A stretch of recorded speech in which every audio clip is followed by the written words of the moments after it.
as this virus rises, and it's really this red tide going all the way across Ohio, that a lot of things are at stake. COVID surge.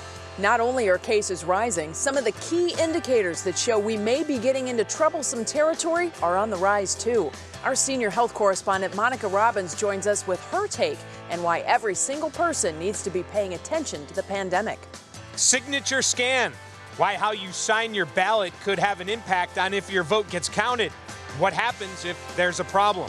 When I would brush my hair, just clumps of it would come out. It's terrible. A side effect of COVID. Why doctors are seeing so many hair loss cases and how you can keep it from happening to you. And bottoms up. We're live from Great Lakes Brewing Company with a preview of this year's Christmas Ale First Pour and the new precautions they're taking. What's New starts now. And now, live from WKYC Studios, this is What's New. I just announced to the entire studio that my hair is falling out. I thought it was just the fall shed, but I think now maybe it's not. So that's going to be an interesting story to stay tuned for. I have not had that problem. Oh, it's awful. I hate that feeling, certainly. Well, hi, everybody. Welcome to What's New. It is Tuesday today, and alongside me, Dave Chudowsky joins us once again. As Jay is off, it's so good to have you here. It's so great to be with you. I guess yesterday went okay because I'm back here again today. You are. And all week long. And we're doing okay because you are back with us. You chose to come back in and continue I'm all about on. What's New. Oh, well, let's get to What's New. Certainly, there's a lot that's been happening through the day today. So much, you're right. We are following the newest coronavirus numbers tonight. Let's start with those. 2,015 new COVID-19 cases were reported in the past 24 hours. These high daily numbers lately are really driving up our 3-week average, which is now 1,559. All right, so there are some other key numbers to keep an eye on that are also on the rise. There were 216 new patients admitted to hospitals across the state in the past 24 hours. That is a new record. And it's more than 2 times the 21-day rolling average of 94. Now, there were 8 deaths overnight. That's less than the 3-week average of 14.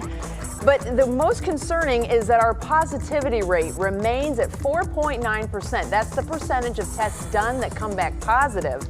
And keep in mind that the rolling average of positivity tests has now also risen to 4.9. 1 month ago, that average was 2.8%. That's some significant growth. And basically, all these stats, which boil down to real people here in Northeast Ohio and in the Buckeye State, come down to one thing. COVID continues to spread, and the numbers keep rising. But there's definitely a vibe going on that this really isn't a big deal. So let's bring in our senior health correspondent, Monica Robbins, into this conversation. Monica, obviously, I feel it. I don't know if you feel it, but it does feel like there is this dismissive vibe that's going on that people just don't think it's a really big deal. But is this still very much a threat? You know, Bets, we are all tired of the impact COVID-19 has had on our lives. From the economy to personal freedoms, it has seeped into every aspect of our worlds. And I know many of you maybe don't even believe that this is a crisis because most people survive it, or perhaps not as many people died from it as was originally predicted. But let me remind you, as Betsy said, every one of those numbers represents a human being. So here's what we need to know. They could be somebody's mom, dad, grandparent, brother, sister, co-worker, or friend. And yes, those who are at higher risk for worse complications are over age 50. But how would you feel if that person was someone you cared about? Now, there are 3 things about this virus we need to remember. We have never seen a virus behave like this one. It doesn't impact people the same way, and there's no way to predict what direction an infection will take. For some, it's no worse than a mild cold. For others, it could be days or weeks on a ventilator. In one household, for instance, one person could lose their sense of taste and smell, another might suffer headache and fatigue, while another could deal with blood clots, and then another could suffer lung damage that could be permanent. And it will be some time before we can accurately know the actual COVID-19 death rate. But the most recent numbers from the CDC for flu show in 2017, just over 2,200 people died from influenza in Ohio. More than 5,000 have died from COVID-19 this year. And unlike flu, for some people, the damaging effects of this virus can last weeks or months. And what's worse is we don't know yet if any of that damage could be permanent. And this element is impacting people in their 20s, 30s, and 40s. They're known as the long haulers. Now, we know there is no cure, perfect treatment, or vaccine yet, but we do know what works, and that's masking, hand hygiene, and physical distancing from others. There is evidence of this working in other countries. Nobody likes to wear a mask, I know, and legitimately there are some people who physically can't because they have medical issues. But this is a public health issue, and your action or inaction may impact somebody else's life. And just like that seatbelt may prevent you from flying through the windshield in a car accident, that mask may protect you or prevent you from giving the virus to somebody you care about. A large portion of people with this virus don't even know they have it. So now that we're here heading into cold and flu season, COVID symptoms mimic every other germ that's out there. The very least all of us can do is wear a mask, keep our distance from others, avoid those large gatherings, and let's get this virus under control, because the sooner that we do, Bets, that's when we can get back to normal. And right now, a properly worn mask is the most powerful weapon in your personal defense system. It's true, and I thank people who wear masks because my parents are both very dear to me, obviously. They are both very high risk, and we're trying desperately to protect them. So if you wear your mask, you're doing me a favor, and I thank everybody for doing that. And Monica, you nailed it on the head. This thing is brand new. Nobody knows how it's going to act. We think we have some ideas right now, but it's still very early in research. If you think back, today is what, October 20th? 1 year ago is when this virus hit humans. So literally, it is that new. And 1 year ago in China, they still didn't know what it was. They didn't start getting a grasp on it until November, December, and then we didn't find out about it until January. So yeah, we're 10 months into this and still learning something new every single day about it. But again, we don't have a cure. What we do have is a mask. Right? And I go back to something like DDT. Sounded great at the time, but boy, oh boy, that had repercussions down the line, and we don't want that to happen now, certainly. Thank you, Monica. Great perspective. Yeah. Dave? Sure. Yes, comparing the mask to the seatbelt, a lot of perspective there for sure. And you know, the numbers will not change unless we change. Governor Mike DeWine is pushing that message too during his press conference just a few hours ago. Laura Queso is now here with the details. Laura, hello to you. Hello to you, Dave. Yeah, and that's because our cases remain at a steady high. In fact, 69 of Ohio's 88 counties are high incidence counties. Some, get this, are 4 times what the Centers for Disease Control and Prevention calls high incidence. That's 4 times the rate. Right now, at least 16 school districts in Ohio have returned to online learning in the last 2 weeks because of the rise we're seeing in cases. And 50 districts in the state are currently at remote status, with some 300,000 students right now learning from home. The governor's saying today, this should really concern us. I want to ask you to think about something else that is clearly at stake, and that is whether our kids can be in school. That's really one of the things that certainly is at stake, and it really depends on what we're willing to do, our willingness to wear masks, our willingness to keep a distance, our willingness to avoid gatherings. However, DeWine did not indicate today that the state was considering any plans to implement another remote learning order. That decision currently is made by school leaders at the local level, which is what we've seen locally within our districts, Dave. Yeah, and you can talk to parents in one district, and it's different than for parents in another district. And listen, we can rank all the things we have to deal with right now, but clearly at the top of that list is parents and the students having to deal with this, Laura. That's right, Dave. Yeah, okay, thank you. We'll see you again at 6. Well, carrying on that topic, we've heard him say it over the past couple of days. Governor DeWine is not letting up on sounding the alarm over rising case numbers here in the state. One key Republican is joining him in that. Here's Mark Namick.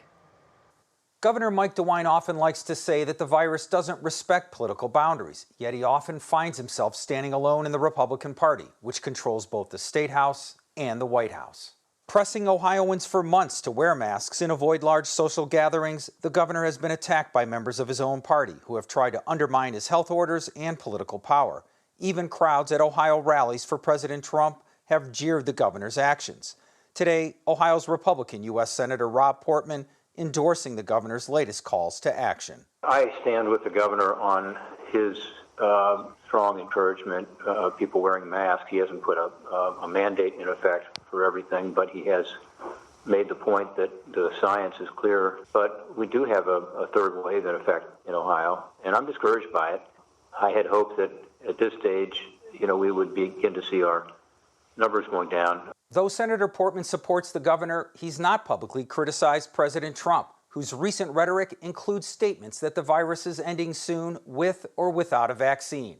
I'm Mark Namick, 3 News.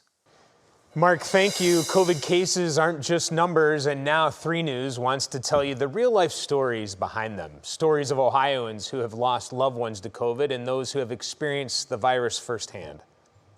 We lost a child in '97, and George was my rock. And that's what I asked God. I said, God, wasn't that enough? We lost our son. Now I have to lose my husband. Oh, okay. Tomorrow night at 6 on What Matters Most, Laura Queso introduces us to 2 families dealing with the devastating impact of the pandemic as we put a face to the numbers. So important to do, certainly.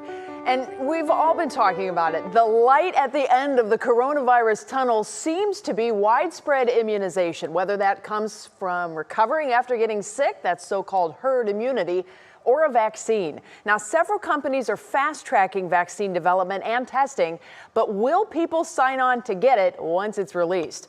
Well, a new survey asked what would compel someone to choose to get the COVID vaccine. And a survey of 2,000 American adults found that people were, quote, more likely to say they would get the vaccine if it, number 1, had a better safety record, number 2, protection that lasted several years, and number 3, no major side effects.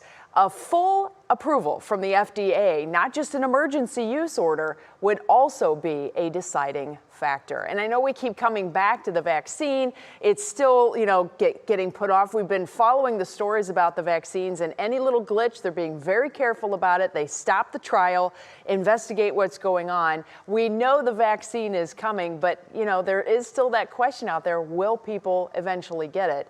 I think a lot will, but I think there's a lot of folks that won't at the same time. Yeah, I honestly, Betsy, just talking about it right now, I think I'd have to think about it. I mean, there is a lot to consider when it comes to that. I'm still, I just got the flu shot, and I'm going to be honest, I don't always get the flu shot, and I know a lot of people don't want to hear that. I did get it this year, however.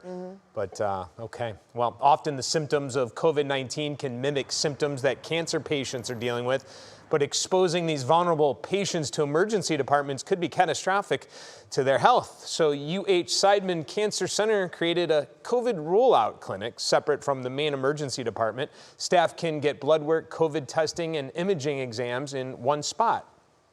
So we've tested over 200 patients now with COVID symptoms who were cancer patients outside of the ED and treated them and diagnosed them in that manner. So it really has kept our patients much safer. Of those 200 cancer patients tested for COVID, Dr. Technos says less than 1% tested positive. All right, happy haunting, everybody. Now and how one Cleveland family is using 2020 as their inspiration for a spooky setup, Betsy. Just dress up as 2020. How do you do that, right?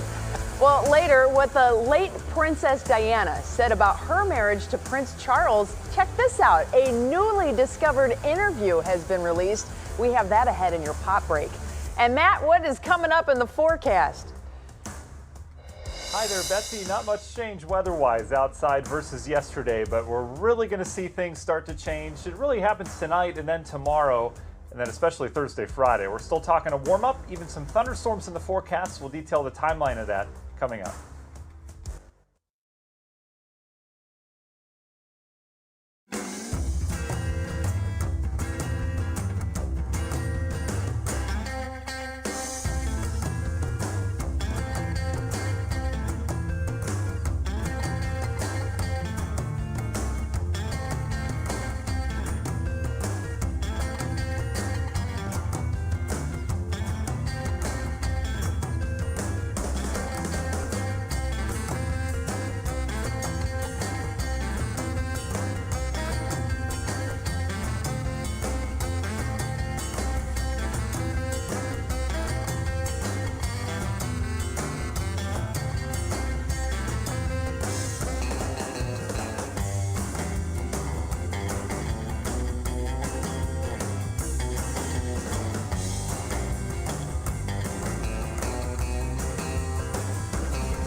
Well, I will say this.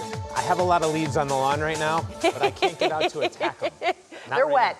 Just leave them. Right, yeah.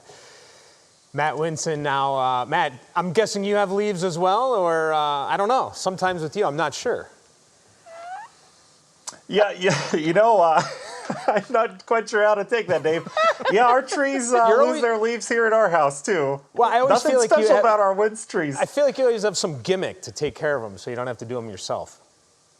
Oh, I see. Yeah, sometimes I badmouth the trees when the acorns are falling, but that doesn't seem to work. So, yeah, I'll tell you what, those leaves are feeling pretty heavy outside, Dave, and I know you're looking, and a lot of people are looking to go clean up their yards, or perhaps the neighbors' leaves have blown over. We've got rain in the forecast, let's see, pretty much every day over the next 8 days. So, the good news is, though, for all those people looking to rake, we do have some windows, and we're going to try to fine-tune when those windows are so you can get out and certainly take care of some of that lawn work, or just maybe see the sunshine again. So let's talk about this. We mentioned yesterday how steady these temperatures have been. We are now, right now, at 65 hours in a row with the temperature sitting between 49 and 54 degrees, and that is continuing to count. I think we're going to break this streak overnight tonight, but we'll probably end around 67, 68 hours in a row. That would take us back from Saturday at 7 o'clock is when we fell into this category.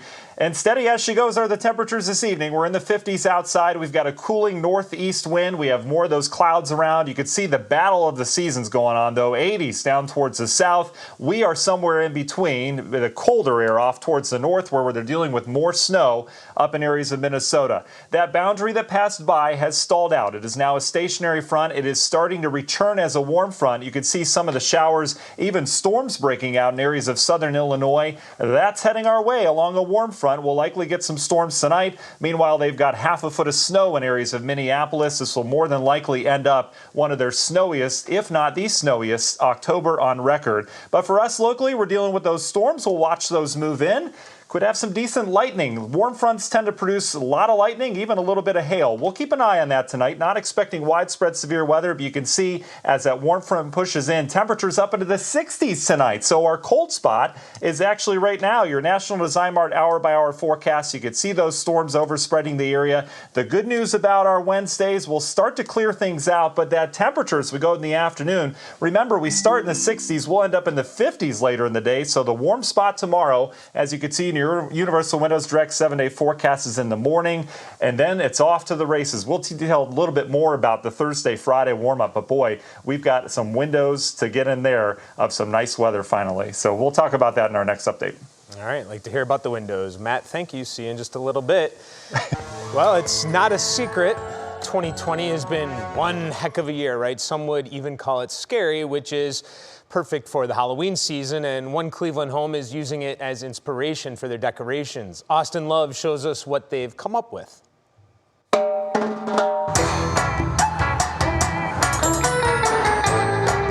I had to take a double look. It's become the talk of Clifton Boulevard. And I realized, okay, of course, COVID. Attracting neighbors. Yes, it has.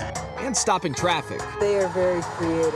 All to catch a glimpse. They have the most wonderful decoration. A Halloween decoration. The whole toilet paper fiasco, along with the hand sanitizer. On brand. The whole craziness. With a very scary year. But you got to try to find the best out of it. Josh Davis and Maria Lasik shine this time of year. I've always loved Halloween. Even when I was a little kid, I loved to get scared, you know? Halloween home decor has become this couple's neighborhood calling card. Because we do a different theme every year. But being a different year, We actually weren't going to do anything this year.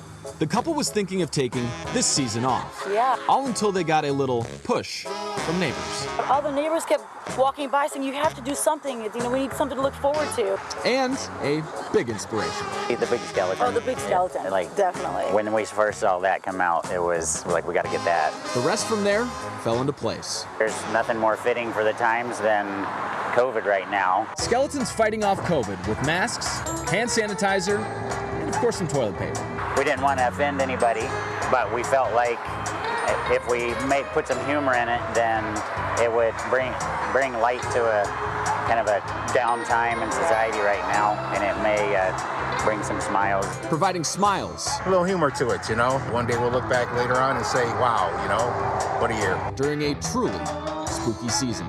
But you got to try to find the best out of it. It's a lot of fun. Betsy, and also, how about this? They're getting a lot of publicity, the most they've ever gotten, and it's the least amount of decorations they've ever put up. They were on BuzzFeed.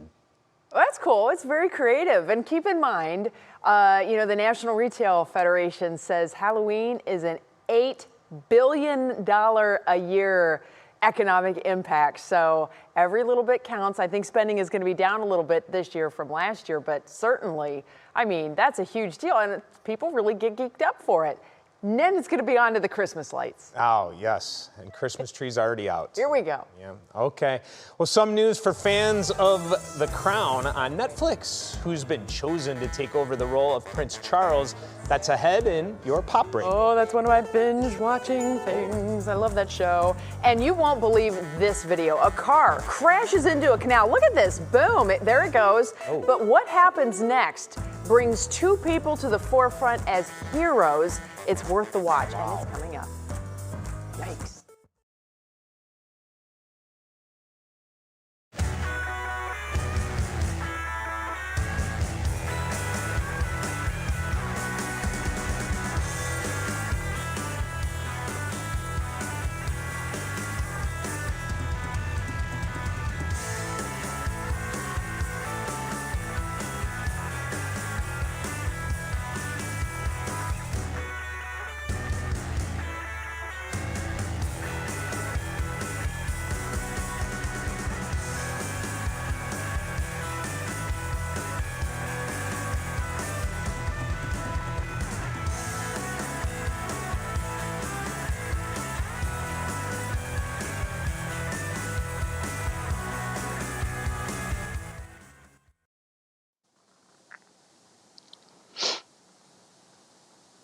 Hey, what's up, buddy? Check 1, 2, 3, 4, 5. Brandon's microphone. This is what it sounds like to see Brandon.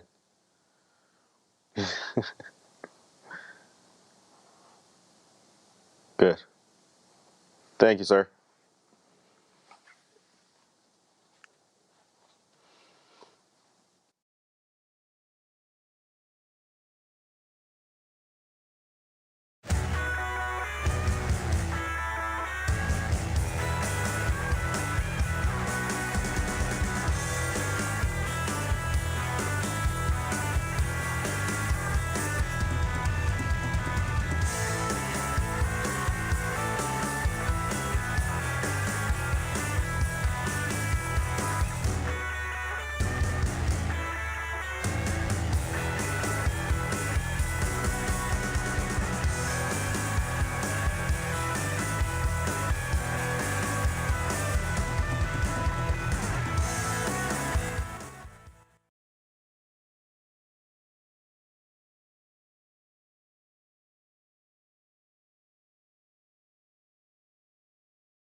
Well, we have 2 bits of British Royals news for you today, sort of, and a popular show is coming back. Here is your Pop Break.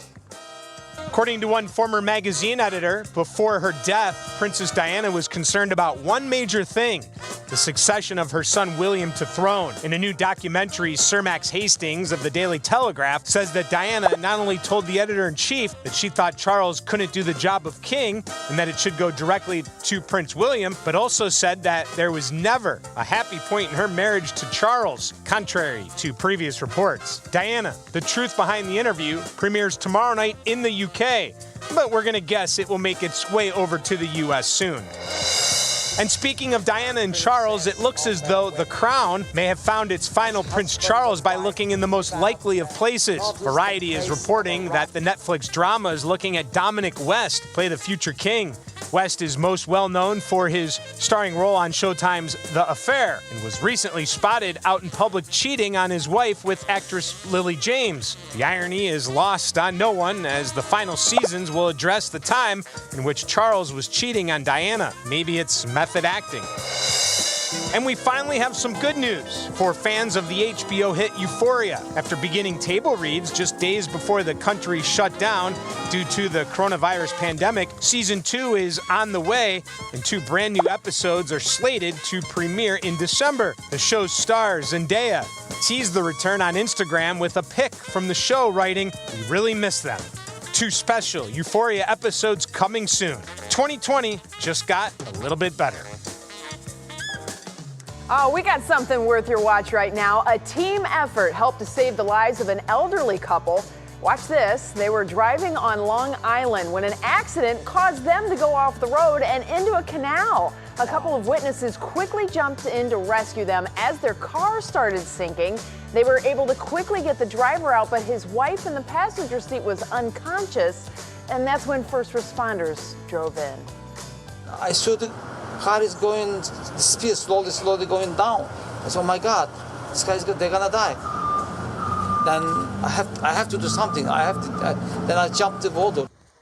What a heart-stopping moment. Well, the good news, both the driver and his wife are going to be just fine. Thank goodness. Right. Ooh, that gives me chills. Could you imagine seeing that live? No, and hopefully they're just gonna put it by them and probably get some notoriety out of it and have another story to tell. So true. All right. Well, moving forward, everybody, your vote counts. You already know this, but you have to keep in mind your signature could be the most important thing you put on your ballot. We're going to share the information you need to know as you head to the polls. Yeah, and pour me some Christmas ale, Betsy. Yeah. Okay, especially in 2020. Great Lakes Brewing Company is about to tap its first keg, but like all things here in this year, it's going to be a little different. We'll explain. And good grief, Charlie Brown. Why a lot of people are fired up about the Peanuts Halloween special. Oh, this is gonna be good.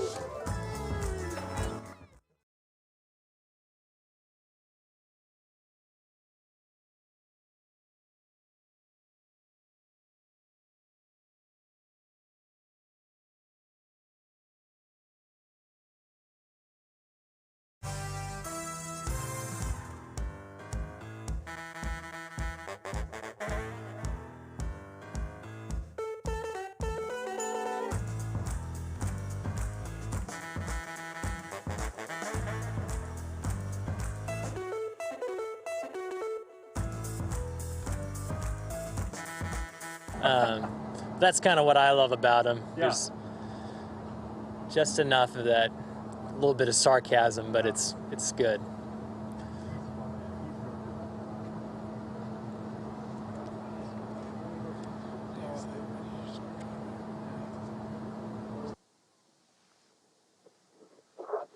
Hey, what's up, buddy? Got it. Check 1, 2, 3, 4, 5. This is Brandon's microphone here in the basement again, talking about your ballot.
And now, live from WKYC Studios, this is What's New.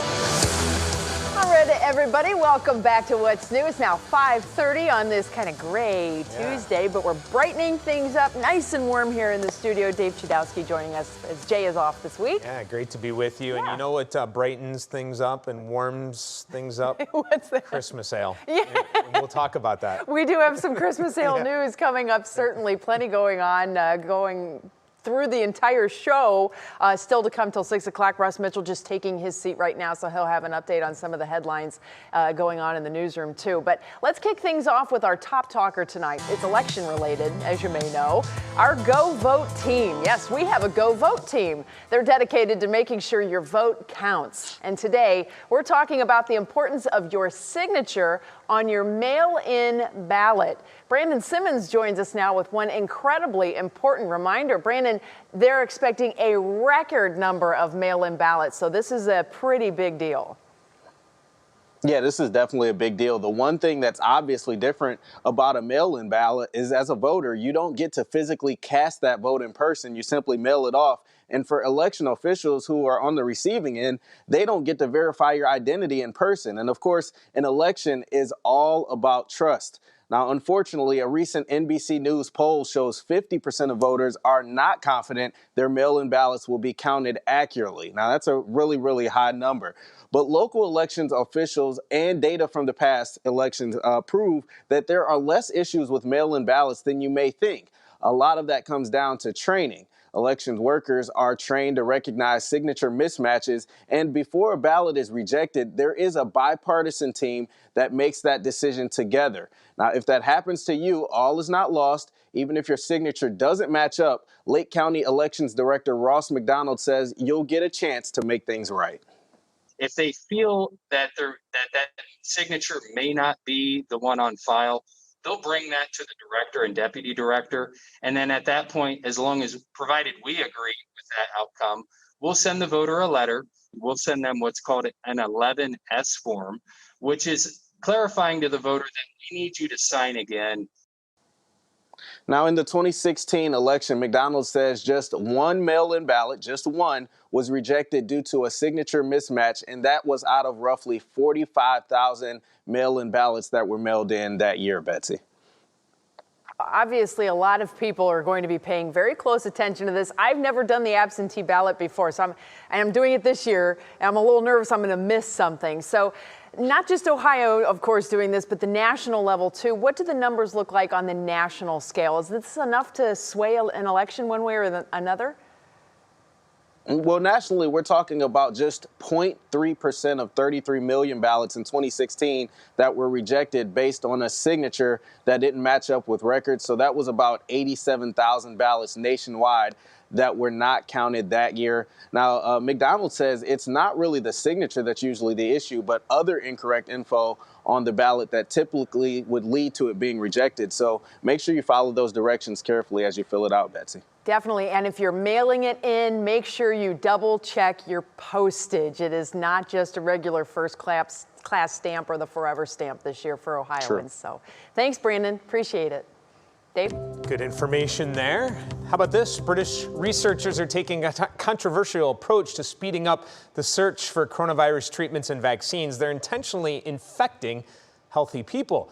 These are called challenge trials. The first step is to give 90 volunteers small amounts of coronavirus through the nose. This will determine the smallest amount required to make them sick enough to test vaccines and other treatments. The WHO wants an ethics review of these trials, and some virologists question whether they're necessary. I'm not a supporter of challenge trials at the moment, because what do? They inject healthy volunteers with a virus for which we have no cure. At the moment, we're putting people at risk that, I think we could have some really nasty problems. Well, the trials haven't started yet and do require government approval. The volunteers must be healthy and between 18 and 30. They'll recover in isolation.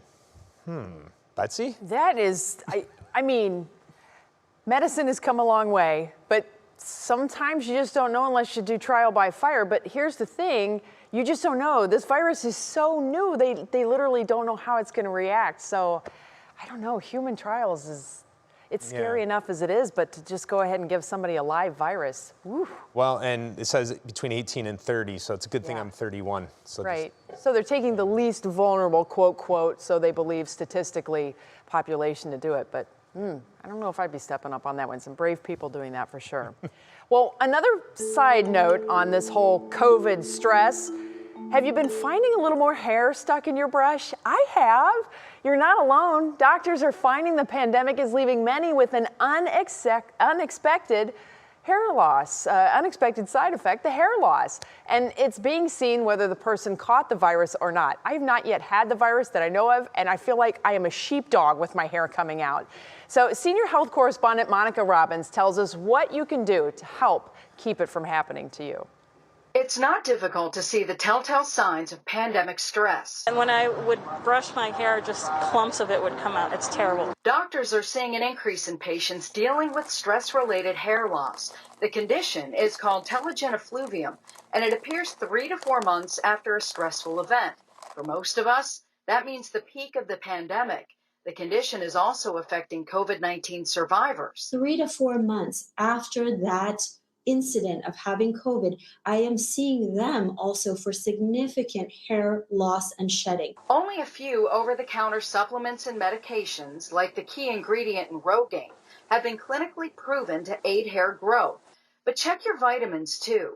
A vitamin D or iron deficiency may also contribute to hair loss, and talk to your doc about adding biotin. But with the sudden surge in demand for some kind of miracle product, beware of false claims. If there's any shampoo or topical, remember, those are just going on the surface of the scalp. They're not penetrating inside the scalp.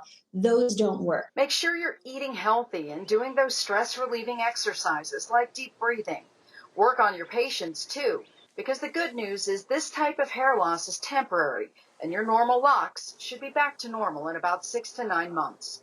Monica Robbins, 3 News. All right, thank you, Monica. And Betsy, as you know, I used to work the night shift with all of you guys, so it's so good to see everybody again, including Russ Mitchell, and it's that time to get to the other stories making headlines, and we send it over to Russ. It's like old times, Dave. It really is. Yeah. I mean, except I'm not doing highlights of a Browns loss. Oh. Okay. We could, I mean. On that note, we should probably move on. Okay, good afternoon too to you soon. guys. Good afternoon to you at home as well. We are just 2 weeks now from Election Day and 2 days from the final presidential debate of the cycle. President Trump is rallying voters in Pennsylvania tonight. The First Lady was scheduled to join him, but says she's still feeling the effects of coronavirus and will stay home. Vice President Biden is off the trail, prepping for the debate. However, tomorrow, former President Obama will appear at a drive-in rally for him in Philadelphia. Now to the fight over a new stimulus package. House Speaker Nancy Pelosi told Bloomberg News today the two sides have to come to an agreement by the end of the week, or a deal will not be possible before Election Day. Now, she originally set that deadline for today. The two sides reportedly cannot agree on money for state and local governments. And today, the federal government filed an antitrust lawsuit against tech giant Google. The suit claims that Google's dominance in internet searches has harmed its competition and prevented rivals from getting hits. Google has yet to comment. Dave, that's all for now. I'll see you at 6 o'clock. All right, Russ, great to see you, and we'll see you again, as you said, for what matters most. Well, it is that time of year. I talked about it at the top of this half hour. Great Lakes Christmas Ale is brewing. How things will look different, though, this year, and when you can bring the festive first pour into your home. Man, it's all about the rim of the glass. Well, a holiday classic enjoyed by generations, and now you will have to pay for it. We'll tell you why. You'll have to shell out some money to see the Peanuts game.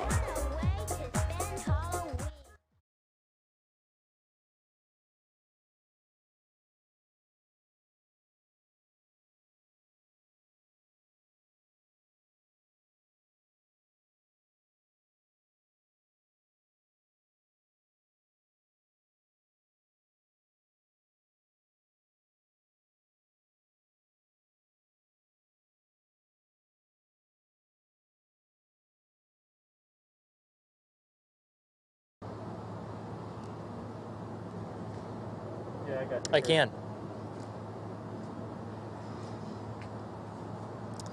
One, two, 3, 4, 5, 6, Great.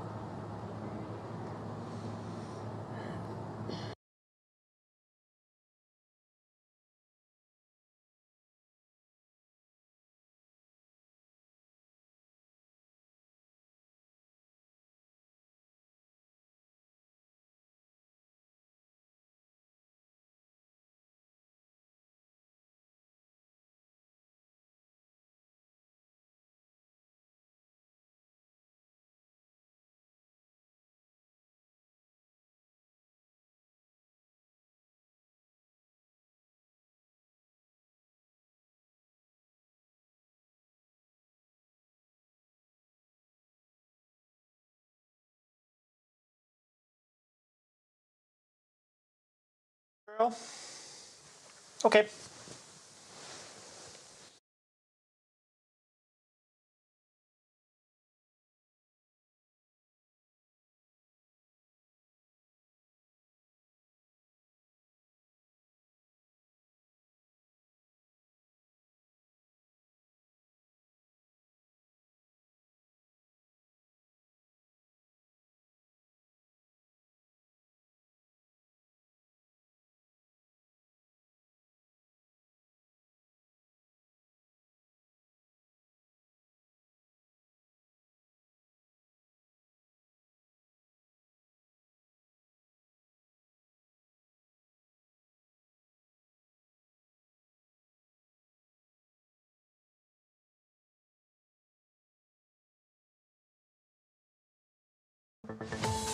All right, so, this is the time of year when we tell people be prepared. It's going to get like this for a while. Things are going to get locked in. And we were saying that to everybody when it was sunny and 70 plus and everybody was all happy. So now that the coin has flipped to the other side, of course, that would be the tails side right now.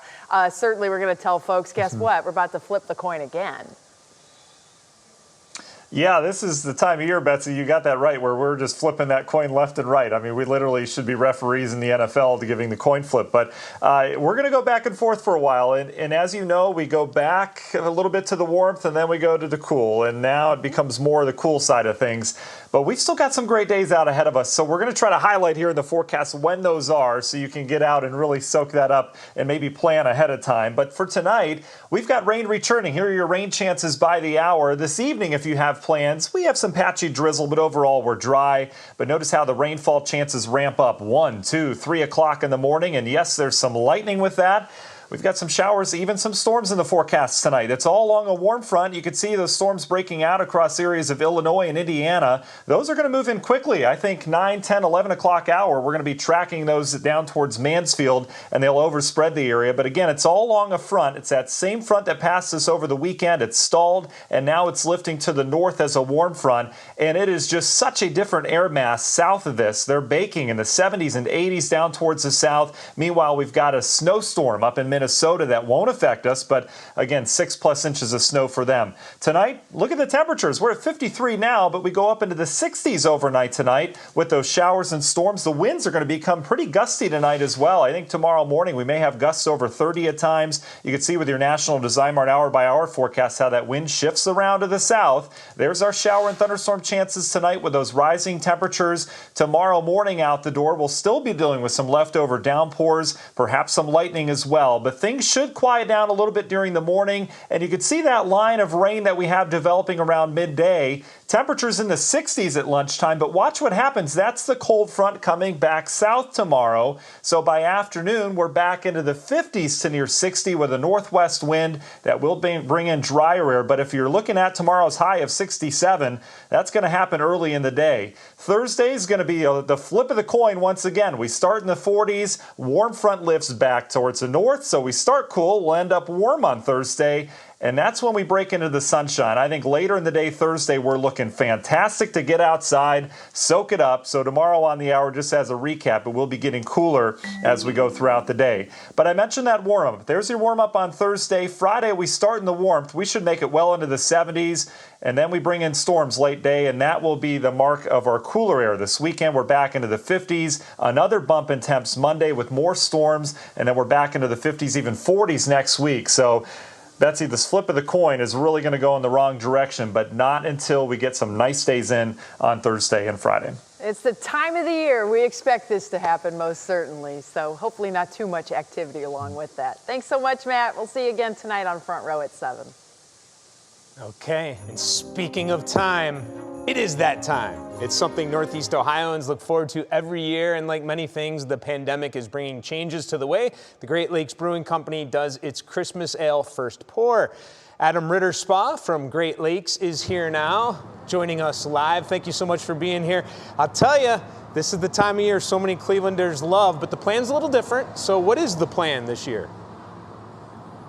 Yeah, so, COVID has kind of thrown a wrench into our original plans of what First Pour is. People line up hours ahead of time before we open. We cram them all in and they get that first pint of Christmas ale. But because of that, we want to make sure everyone wants to have a nice, safe, and memorable First Pour. So we're kind of offering two different options. The big thing is at the brew pub, we're not allowing any walk-ups. You have to have a reservation. And if you actually go to our Twitter page, a few tables just opened up because they book up fast. But the other option we're doing too is a First Pour at home experience where people can take their Christmas ale home with them to enjoy at home for them. So, was there ever a concern you wouldn't be able to do it at all? And once you realized you could, was it tough to figure it all out? Yeah, absolutely. Back in March, right kind of before the lockdown happened, that was right before St. Patrick's Day. And that's one of our biggest days of the year too. And we realized kind of early on, probably in May, hey, we're likely going to be open, and what are we going to do about First Pour? It's such a special tradition for a lot of people, and we wanted to make sure that we provided a happy, fun event for everybody. And we did a lot of planning, and we think we have a really fun day planned for Thursday. Well, I speak for so many by saying thank you for making it happen in that way. But since the virtual and the personal events are sold out, so the question everyone wants an answer to is, when can the general public get its hands on Christmas ale, Adam? Yeah, so we're not going to be able to take any walk-ups on Thursday, but Christmas ale will be on tap, and we will have bottles, and for the first time ever, cans at the gift shop on Friday. And if you can't make it up to the brew pub or the gift shop, we will have cans and bottles out on grocery store shelves beginning on Monday. That's right. Mark King was a game changer last December with me on the Go Show in the morning, and he told us how you guys were moving to cans, right. and that's been pretty successful for you? Yeah. We love the cans. It's a format that's easier to recycle. You can fit more cans in your refrigerator. There's just a lot to like about them. And so we're very excited about it because it's a growing segment in the beer industry, and we're happy to finally have our own canning line. Okay, thank you so much for being on with us, and happy Christmas ale season. Hey, Merry Christmas ale to you too. Thanks. Thank you. Yes, all right. Well, spreading joy through music, the inspiring story of how a singer-songwriter is providing inspiration and overcoming the odds. And when you see, what is that in a script? You wonder what it is, and this is what it is. It's a bug that's got a lot of people talking tonight. I think I've seen one of these around my house. We have the story in Clicking in Cleveland next. All right, today is National Sloth Day, everybody. Happy National Sloth Day. I wondered why I was so sleepy. Yeah. These slow-moving creatures spend most of their time hanging in trees. So, what percent of a sloth's life can they spend hanging upside down? Is it A, 90%, B, 55%, or C, 30%? We'll have the answer in a little bit.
announcers Troy Aikman and Joe Buck taking heat for what they said about military flyovers? Yes, I am.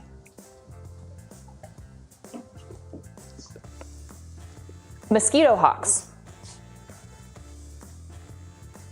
Yes. Yes, we are. Okay.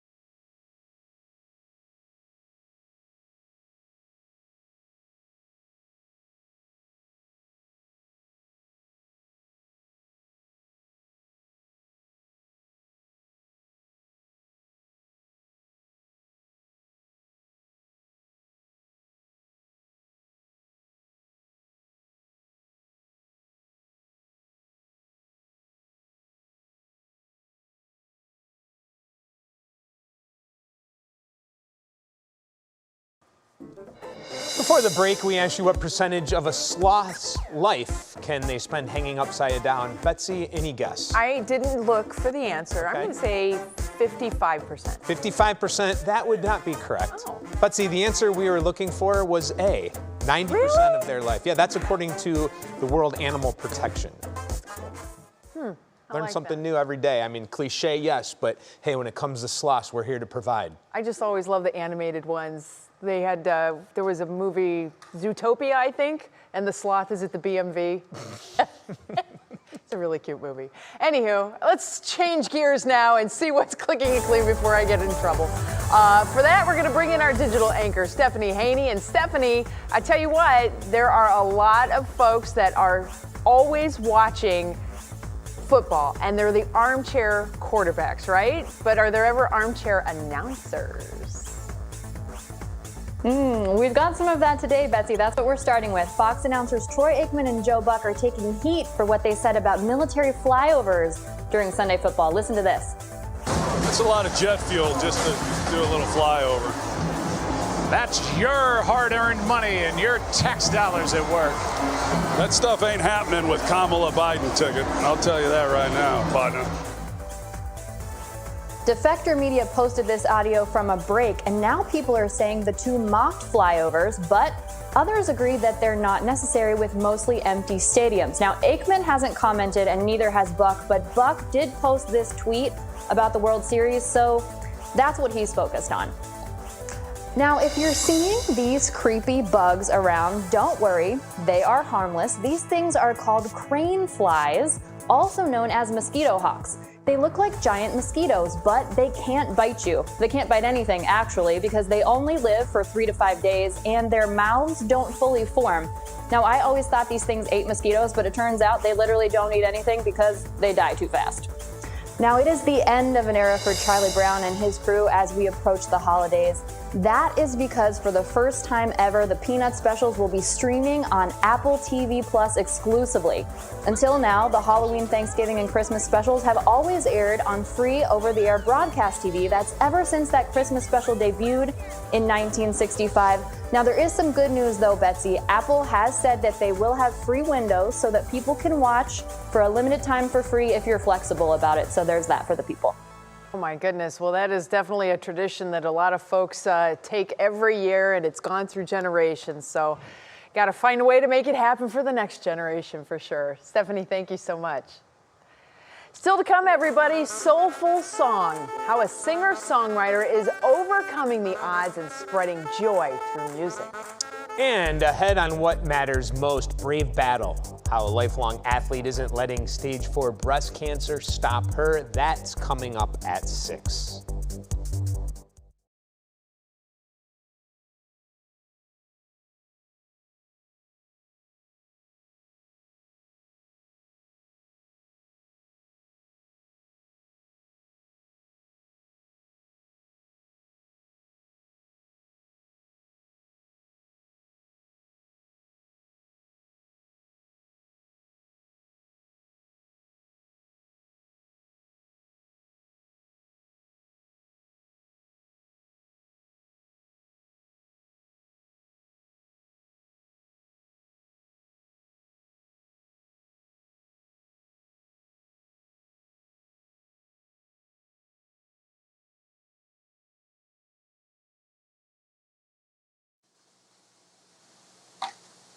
Yeah.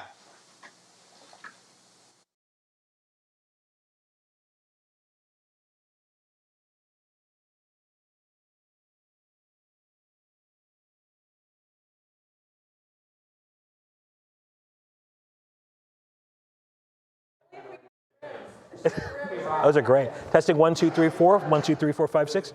The cinnamon rims.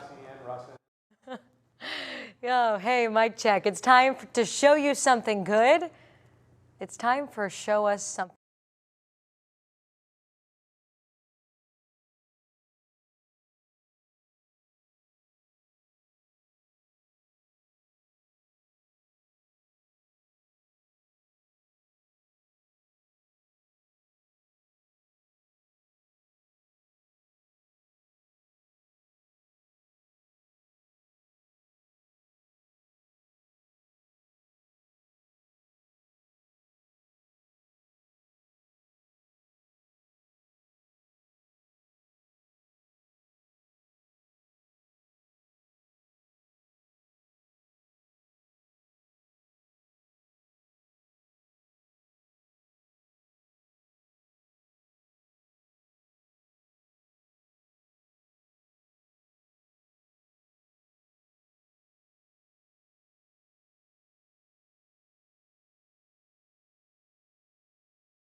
Oh, it's time for Show Us Something Good, everybody. And on this gloomy day, we all need something to make us smile. And an Arizona woman is bringing people together with music despite a unique challenge.